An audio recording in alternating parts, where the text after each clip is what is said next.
Assalamualaikum warahmatullahi wabarakatuh. Salam sejahtera bagi kita semua. Shalom, Om Swastiastu, Namo Buddhaya, Salam Kebajikan, Rahayu, Rahayu, Rahayu. Baik, selamat pagi semuanya. Di sini saya akan memandu jalannya presentasi dari kelompok 5. Sebelumnya saya akan memperkenalkan, nama saya Dita Bayari Prasetya,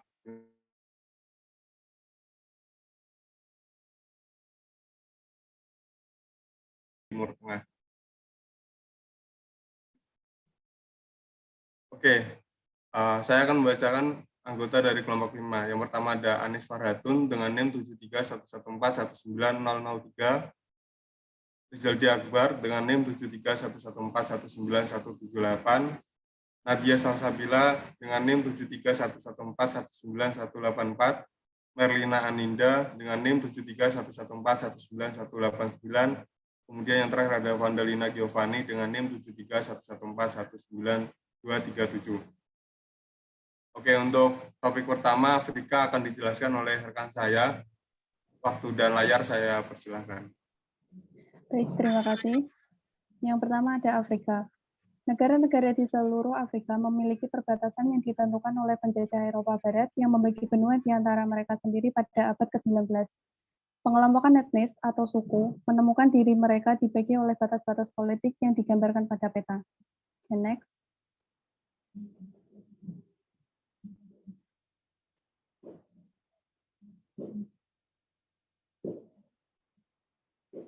Selanjutnya, Afrika Sub-Sahara. Penduduk Afrika beragam dalam segala hal seperti bahasa, agama, tempat tinggal, dan kegiatan ekonomi.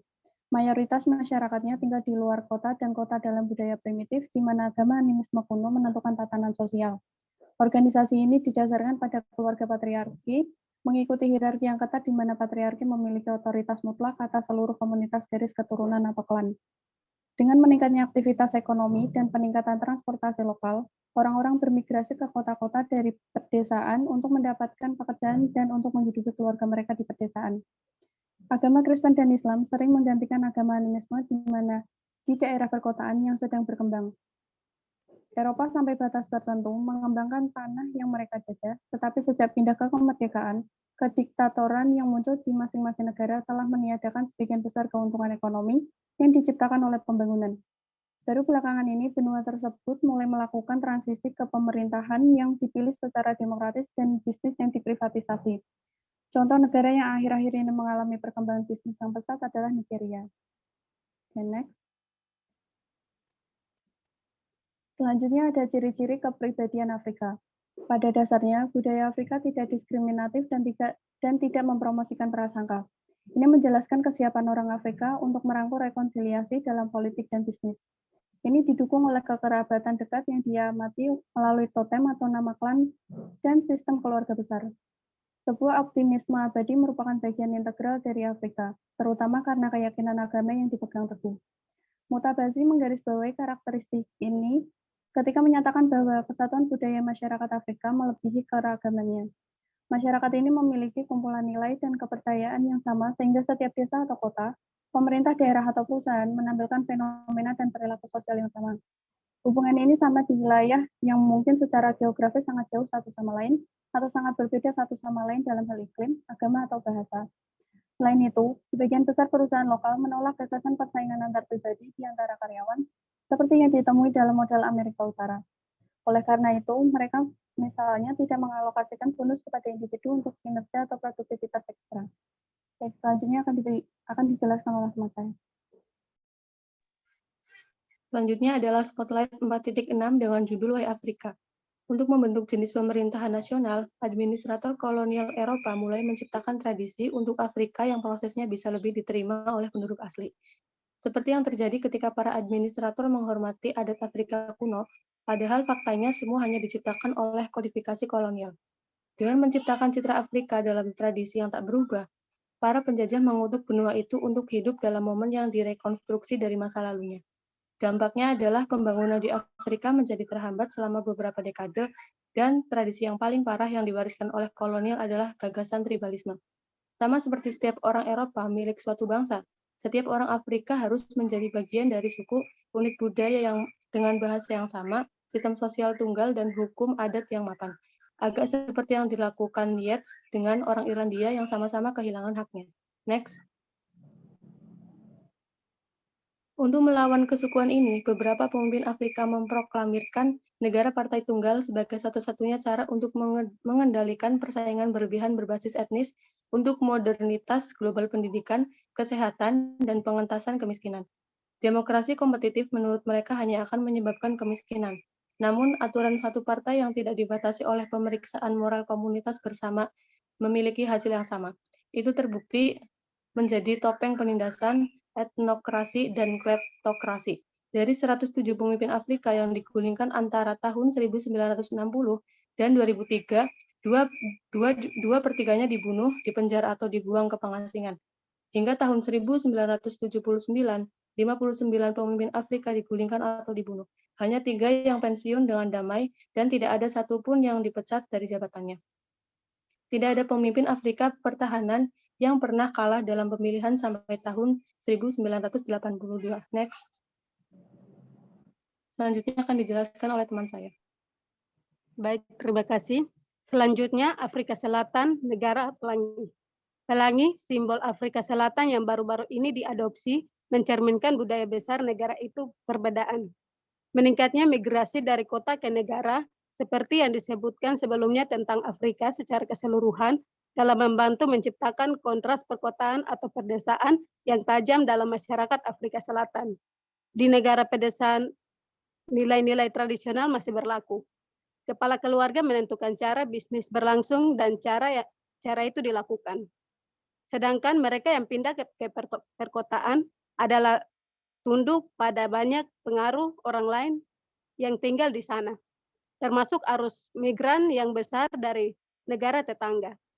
Pada saat yang sama, mereka mungkin akan bertemu dengan manajer top-down yang profesional gaya yang lebih fokus pada tugas. Ini membawa kita pada sifat manajemen secara umum di Afrika Selatan. Boysen dan Van Weyeka 2008 menunjukkan sulit untuk berbicara tentang pendekatan manajemen tertentu di negara multi etnis ini. Mereka merujuk pada dilema yang dihadapi manajer di negara ini. Memiliki antara pendekatan eurosentris dan pendekatan afrosentris, menggunakan temuan globe asli pada manajer pria kulit putih di selatan Afrika dan penelitian selanjutnya di antara kulit putih dan manajemen kulit hitam Afrika. Mereka melambangkan kedua pendekatan dalam hal dimensi globe. Mereka melambangkan pendekatan eurosentris sebagai pendekatan yang mencerminkan tinggi orientasi kinerja pada tingkat individu serta ketegasan yang tinggi. Pendekatan afrosentris di sisi lain mencerminkan kolektivisme yang tinggi dan orientasi manusiawi serta di bawah rata-rata ketegasan. Next, akan dijelaskan oleh teman saya. Baik, selanjutnya yaitu ada Spotlight 4.7 dengan judul Black Empowerment by Richard Leper. Beberapa bidang kehidupan di Afrika Selatan menimbulkan begitu banyak kontroversi seperti pemberdayaan ekonomi kulit hitam atau Black Economy Empowerment atau BEA. Serangkaian kebijakan pemerintah dan perjanjian bisnis yang dirancang untuk memberikan pengaruh yang lebih besar kepada mayoritas kurang beruntung di negara itu atas perdagangan, keuangan, dan industri. Dalam menetapkan tingkat minimum kepemilikan kulit hitam di sektor perdagangan, keuangan, dan sektor lainnya diperkuat oleh undang-undang. Meskipun tidak diwajibkan, bisnis yang tidak mengikuti aturan akan dipantau oleh Departemen Perdagangan dan Industri. Hal ini karena akan kalah dan berurusan dengan sektor publik. Pada kasus ini, karena skala pergeseran ini BEA menjadi kontroversial sehingga kritikus konservatif menuduh bahwa telah memicu emigrasi profesional terampil dan dari minoritas kulit putih, India, dan komunitas kulit berwarna. Merusak kinerja ekonomi keseluruhan. Kemudian ada pendapat yang lebih buruk lagi. Kebijakan tersebut telah memupuk kronisme dan korupsi dengan membiarkan black tycoons memiliki hubungan politik dan berdampak buruk yang menyebabkan tidak membawa manfaat bagi orang miskin. Oke, next. Kemudian nilai penting dalam kasus di atas adalah ketika melakukan bisnis dengan negara tetangga, sebaiknya tetap menjaga diri agar tidak mudah terpengaruh. Sifat manajemen secara umum di Afrika Selatan menurut Boyen dan Van Wyk 2008 sulit untuk membicarakan pendekatan tertentu terhadap manajemen di negara multi etnis ini. Manajer di negara ini memilih dua pendekatan, yaitu eurosentris dan afrosentris.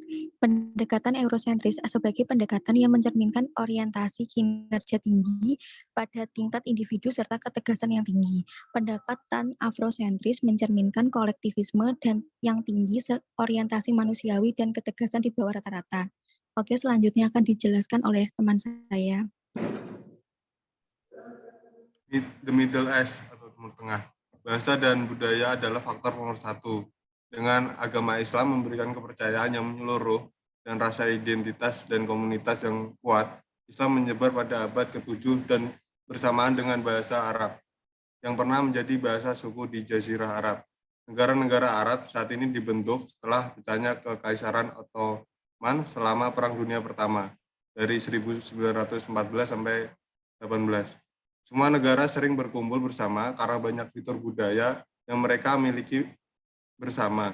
Semua negara kami akan fokus secara khusus pada orang Arab di Timur Tengah, istilah geografis yang dibuat di Barat untuk menggambarkan kelompok negara di bagian dunia ini. Bahasa dan budaya adalah faktor nomor satu.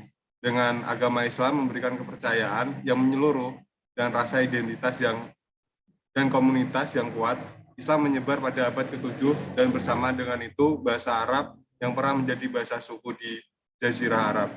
Seperti yang sudah disaksikan di Asia, ini berarti pengertian yang lebih luas tentang keluarga, kelompok kerabat, atau klan yang melibatkan beberapa rumah tangga dan sepupu di pihak ayah.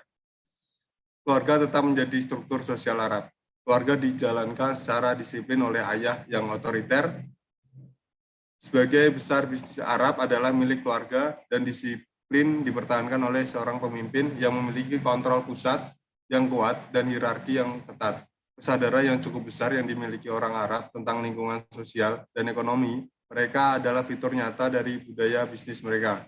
Mereka sangat sensitif terhadap perdagangan dan mungkin menolak kesepakatan bisnis yang menguntungkan karena mereka tidak menyukai orang yang mereka hadapi, terutama jika orang-orang ini tidak meningkatkan reputasi pribadi mereka.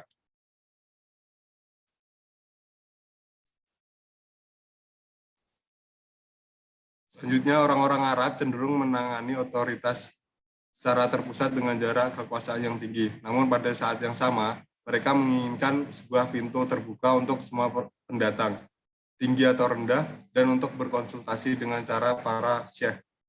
Pintu sekarang terbuka lebar di bagian Timur Tengah, dan aspek budaya Barat telah masuk ke banyak negara Arab. Semakin banyak orang Timur Tengah juga berpartisipasi dalam program pendidikan manajemen di Barat, dan menetapkan pengetahuan dan keterampilan di lingkungan bisnis asli mereka. Proses ini, bagaimanapun, sedang dikendalikan tidak hanya oleh mereka yang melaksanakan perubahan, tapi juga oleh para penjaga masyarakat Arab yang ingin menjaga norma dan nilai-nilainya. Sebagaimana diabadikan dalam hukum sipil dan agama, dari penyalahgunaan, singkatnya kita dapat mengatakan bahwa perusahaan-perusahaan Arab menghadapi dilema yang membawa globalisasi ekonomi dalam konflik dengan kecintaan pada nilai-nilai budaya masa lalu. Kemudian akan dijelaskan oleh teman saya. Untuk Minikes 4.4, soal nomor 1, apa kontradiksi dan dilema budaya yang harus dihadapi penduduk Qatar? Jawabannya, dengan standar otokrasi konservatif Teluk, Qatar bagaimanapun menjadi berbeda dalam lebih dari satu cara, bahkan jika berbagai banyak tantangan yang sama. Emir mengatakan dia ingin membangun sebuah negara yang kaya akan sumber daya manusia dan juga sumber daya alam yang diposisikan secara strategis untuk industri jasanya serta kekayaan energinya. Untuk mencapai ini, dia tidak hanya mengubah cakrawala di Doha, ia juga berusaha membentuk kembali pola pikir penduduknya dalam 24 tahun pertama kemerdekaan dari Inggris ketika masyarakat Teluk kaya minyak lainnya mengumpulkan ornamen modernitas. Qatar tetap menjadi daerah terpencil yang komparatif. Tetapi semakin besar populasi non-Qatar, semakin sulit untuk membendung aliran aspek pengaruh asing yang tidak diinginkan. Dengan begitu, banyak proyek yang dipertaruhkan. Ini tampaknya menjadi harga yang menurut Emir layak dibayar. Next. Terus untuk soal nomor 2, unsur dalam minicase yang mendukung pernyataan bahwa modernisasi Qatar adalah hasil dari penjajahan sebelumnya. Qatar menegaskan dirinya dengan ambisi global karena pengaruh bayang-bayang dari Arab Saudi. Misalnya pada saat jalan-jalan Arab terlihat sedang bergerak untuk mengejar perubahan, transformasi yang sedang berlangsung di Qatar sedang diusahakan oleh pemimpinnya yaitu Sheikh Hamad bin Khalifa Al Thani. Dia mencoba memposisikan kita untuk mengambil manfaat dari perubahan di dunia. Apa yang baik untuk dunia juga baik untuk Qatar. Ia juga berusaha membentuk kembali pola pikir penduduknya. Dalam 24 tahun pertama kemerdekaan dari Inggris, ketika masyarakat teluk kaya minyak lainnya mengumpulkan ornamen modernitas, Qatar tetap menjadi daerah terpencil yang kooperatif. Dari sektor keuangan terkecil di sekitarnya, Qatar ingin mengembangkan pusat perbankan pilihan di kawasan itu dan telah menyesuaikan peraturan untuk tujuan tersebut. Ia menginginkan lebih banyak turis, lebih banyak gedung, pencakar langit, lebih banyak acara olahraga dan budaya internasional, serta lebih banyak keterampilan dan pengetahuan. Di balik ambisi-ambisi ini, kata pejabat pemerintah, ada keinginan para emir untuk menghilangkan sikap apatis yang mewarnai masa lalu.